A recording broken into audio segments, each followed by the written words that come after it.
السلام عليكم ورحمة الله وبركاته. halkani waa Daalacan News Channel. daawada meel kasta joogtiin waxay idinleeyahay kulo wanaagsan.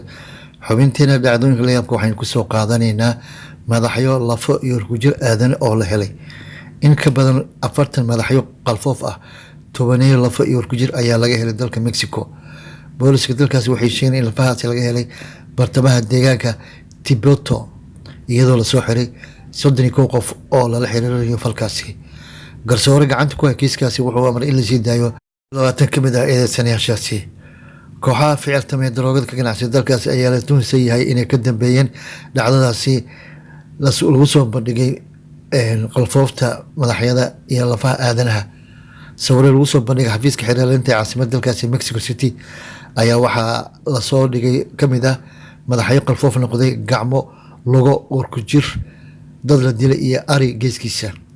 afayeenadu hadashay xafiiska xiriirlinta ayaa sheegtay inay weli baarayaan madaxyada qalfoofta la helay dadka ay asal ahaan ahaayeen. baarayaashu waxay kaloo soo bandhigeen mindiyo 40 lafaha daamanka, uur ku jir, 30 lugo iyo gacmo. mana kala caddayn in uur ku jirta la helay ay tahay mid aadano iyo in kale sida ay sheegtay afayeenada. dowladda Mexico waxay howlgal dagaal aad u baan kula jiraan kooxaha ka ganacsada noocyada daroogada, kuwaasi oo ah kooxo hubeysan oo dhexdooda ka dagaalama mararka qaarkooda sababo la xiriira ganacsiga, iyadoo ay malaayiin doolar ka sameeyaan ganacsiga daroogada ee ay u kala gudbiyaan dalalka Latin America. daawadayaal xubintan la yaabka waa naginta, waana ku mahadsantiin daawashadiina. halkani waa Daalacan News Channel.